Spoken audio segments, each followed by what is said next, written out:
بسم اللہ الرحمن الرحیم الحمد للہ وکفى وسلام علی عباده الذین اصطفى اما بعد فاعوذ باللہ من الشیطان الرجیم بسم اللہ الرحمن الرحیم وَإِلَى ثَمُودَ أَخَاهُمْ صَالِحًا قَالَ يَا قَوْمِ اعْبُدُوا اللَّهَ مَا لَكُمْ مِنْ إِلَٰهٍ غَيْرُهُ هُوَ أَنشَأَكُم مِّنَ الْأَرْضِ وَاسْتَعْمَرَكُمْ فِيهَا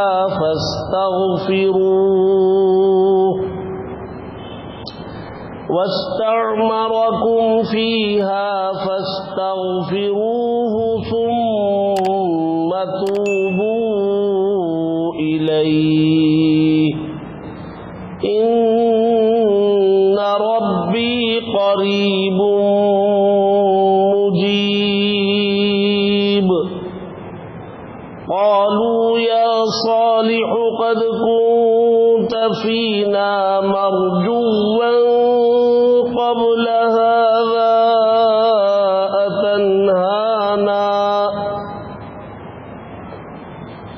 أتنهانا أن نعبد ما يعبد آباؤنا وإننا لفي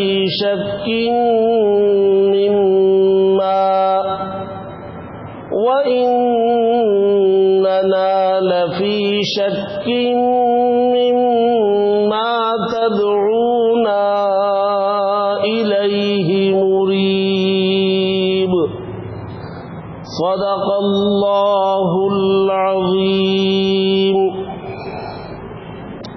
بزرگان محترم، عزیزان گرامی، سورہ ہود کی آیت نمبر 61، 62، 63 پڑھی گئی۔ یہ رکوع ہے سورہ ہود کا، رکوع نمبر 6 ہے، اور اس میں اللہ تبارک و تعالی اپنے ایک پیغمبر اور ان کی قوم کا تذکرہ فرما رہے ہیں۔ اس سورت کا نام ہود ہے، اور ہود اللہ کے ایک پیغمبر علیہ السلام کا نام ہے،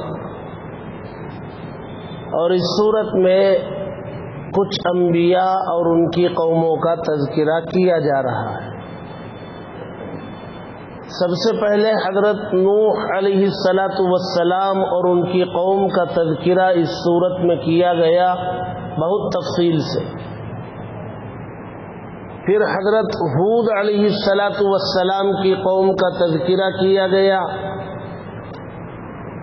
اور آج حضرت صالح علیہ السلام اور ان کی قوم کا تذکرہ کیا جا رہا ہے۔ حضرت صالح علیہ السلام کی قوم کو قوم سمود کہتے ہیں، ہود علیہ السلام کو قوم عاد، اور صالح علیہ السلام کی قوم کو قوم سمود کہتے ہیں۔ یہ دونوں قومیں ایک ہی سلسلہ نسب کی تھیں، ایک ہی خاندان کی تھیں۔ حضرت ہود علیہ السلام پر، ان کی قوم پر، قوم عاد پر جب عذاب آیا، عذاب میں ہلاک ہونے کے بعد جو لوگ بچے وہی لوگ قوم سمود کہلائے۔ لہذا جو عادتیں قوم عاد میں تھیں وہی عادتیں تقریباً ان میں بھی تھیں۔ یہ بڑے طاقتور تھے اور بہت لحیم شہیم، موٹے تازے لمبے تڑنگے ہوتے تھے، بڑے طاقتور ہوتے تھے۔ پہاڑوں کو تراش کر مکانات بناتے تھے، اور دنیاوی زندگی میں